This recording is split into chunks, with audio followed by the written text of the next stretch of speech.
다 같이 사도신경으로 우리의 신앙을 고백합니다. 나는 전능하신 아버지 하나님 천지의 창조주를 믿습니다. 나는 그의 유일하신 아들 우리 주 예수 그리스도를 믿습니다.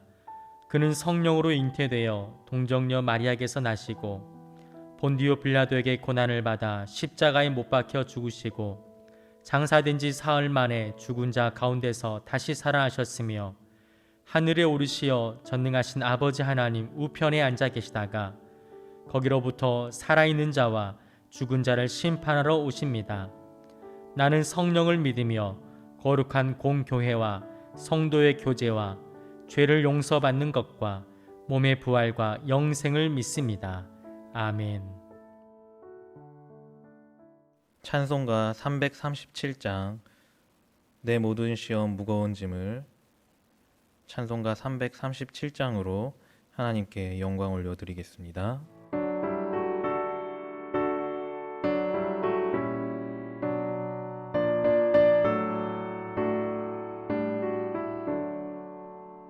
내 모든 시험 무거운 짐을 주 예수 앞에 아뢰이며 근심에 쌓인 날 돌아보사 내 근심 모두 맡으시네 무거운 짐을 나 홀로 지고 견디다 못해 쓰러질 때 불쌍히 여겨 구원해 주리 은혜의 주님 오직 예수 내 모든 괴로움 닥치는 말라 주 예수 앞에 아뢰이며 주께서 친히 날 구해 주사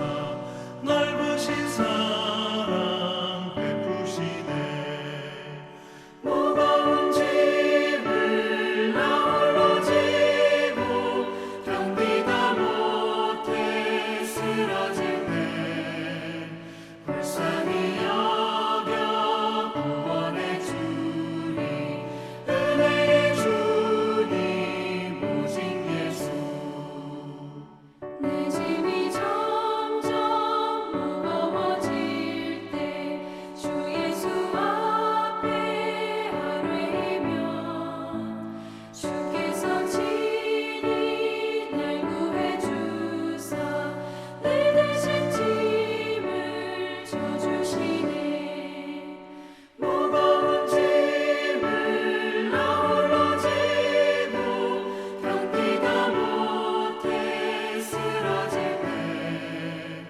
불쌍히 여겨 구원해 주리 은혜의 주님 오직 예수 마음의 시험 무서운 죄를 주 예수 앞에 아뢰이며 예수는 나의 능력이 되사 세상을 이길 힘 주시네 무거운 짐을 나 홀로 지고 견디다 못해 쓰러질 때 불쌍히 여겨 구원해 주리 은혜의 주님 오직 예수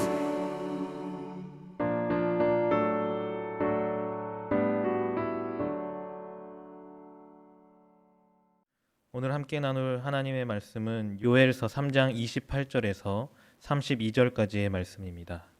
구약 성경 요엘 3장 28절에서 32절까지의 말씀입니다. 제가 봉독하겠습니다.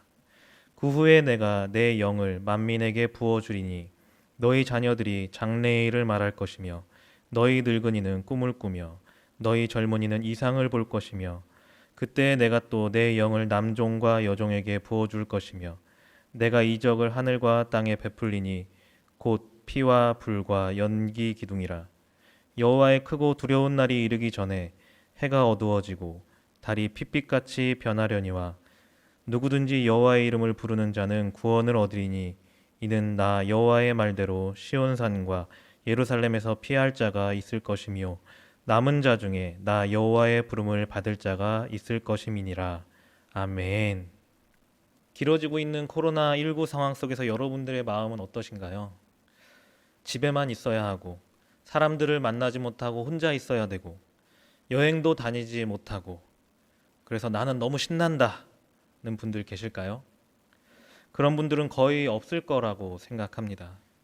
우리의 일상을 이렇게 만든 코로나 상황이 길어지면서 새롭게 만들어진 단어가 있습니다.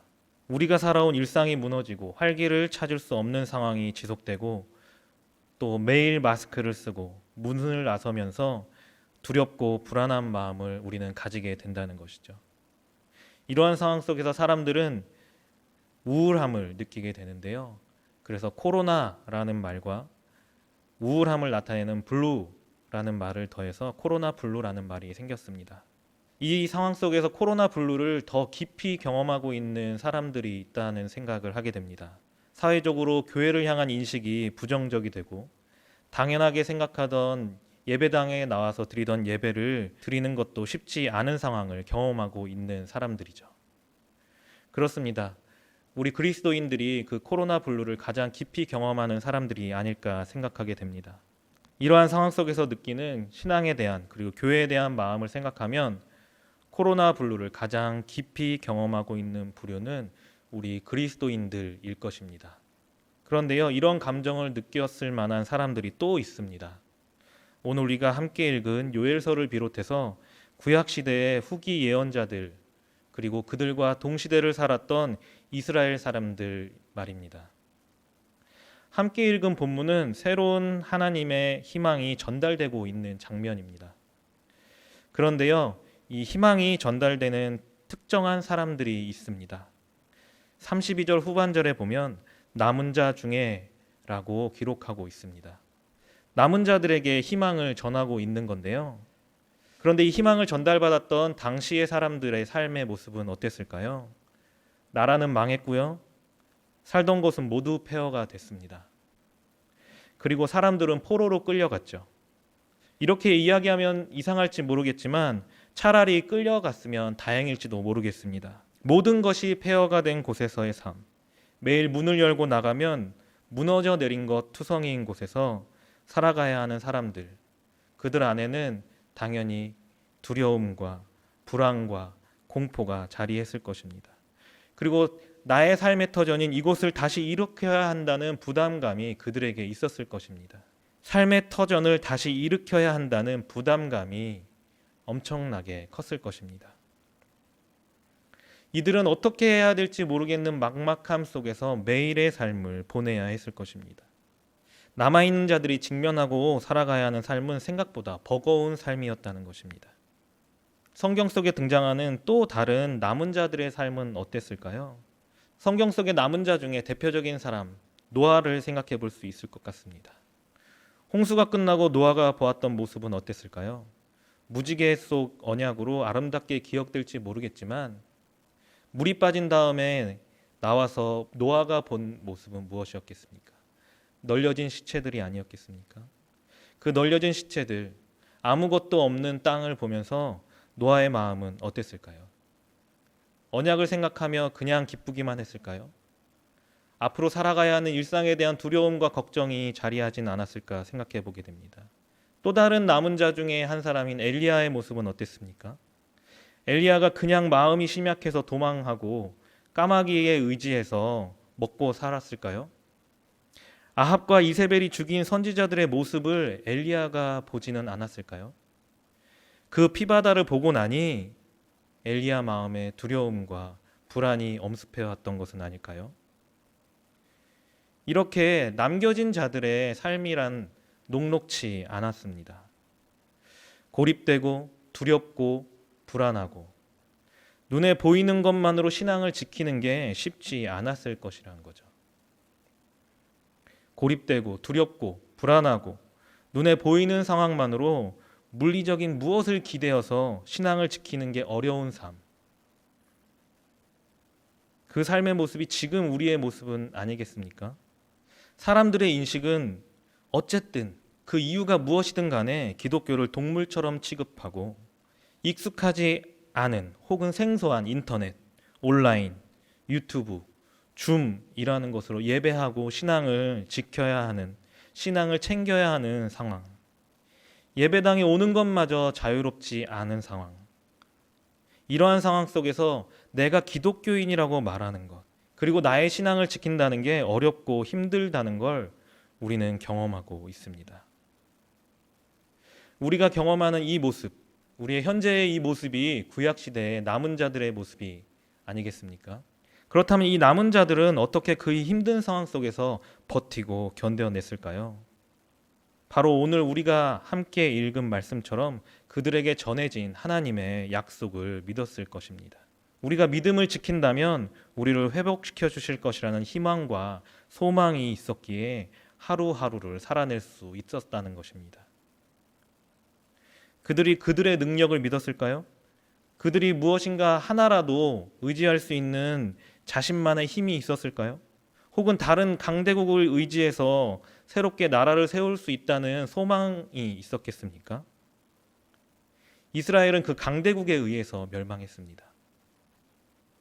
그들이 의지할 수 있는 것이 아무것도 없는 상황이었다는 것입니다. 그나마 의지할 수 있었을 법한 강대국 바벨론에 의해서 자신의 나라, 자신의 삶이 초토화된 현장 속에서 살아가고 있는 사람들입니다. 아무것도 할 수 없는 사람들이라는 거죠. 그들이 선택할 수 있는 게 무엇이 있었겠습니까? 일상이 무너지고 깨어진 곳, 어쩔 수 없이 아무것도 할 수 없는 상황, 멈춰진 것 같은 시간 속에서 그들에게 말씀이 임했다는 것입니다. 그들에게 임한 말씀은 무엇입니까? 여호와의 이름을 부르는 자는 구원을 얻겠다. 여호와의 부름을 받을 자가 있겠다라는 예언 그리고 선포였습니다. 멈춰진 삶에 하나님의 은혜가 임하겠다는 것입니다. 멈춰진 곳에서 하나님께 돌아갈 수 있는 기회가 주어졌다는 것입니다. 인간적인 어떤 노력이나 인간적인 무엇인가를 의지하는 것이 아니라 하나님을 의지하여 신앙을 회복할 수 있다는 것이죠. 어떤 사람들에게요? 남은 자들에게. 남은 자는 어원적으로 그루터기라는 의미를 가지고 있습니다. 세상에서 이미 진 사람들, 요즘 말하는 루저, 흙수저, 쓸모없는 것처럼 보이는 사람들이라고 볼 수 있습니다. 생명력이 없어 보이고 미미해 보이지만 남아있는 그들을 통해서 하나님은 소망을 이루어 가신다는 것입니다. 하나님께서 자신의 영을 부어주심으로써 루저, 흙수저 같은 사람들에게 새로운 일들을 보이시겠다고 말씀하시는 것이죠. 폐허 같은 일상 속에서 하나님이 전해주시는 이 소망을 붙들고 꺼뜨리지 않을 때 하나님께서는 그들을 통해서 일하시겠다고 말씀하시는 것입니다. 영화처럼 멈춰버린 우리의 상황 속에서 기독교를 향한 사람들의 눈빛이 차가워진 이때 그리스도인들이 쓰레기가 된 것 같은 이 상황 속에서 우리는 어떻게 해야 하겠습니까? 이 그루터기 신앙, 남은 자들의 신앙을 가져야 할 때라는 것을 기억해야 한다는 것입니다. 남겨진 자로 기독교를 싫어하는 세상 속에서 그리스도인으로, 교회로 살아간다는 게 쉽지만은 않을 것입니다. 부담감이 있고 두려울지도 모르겠습니다.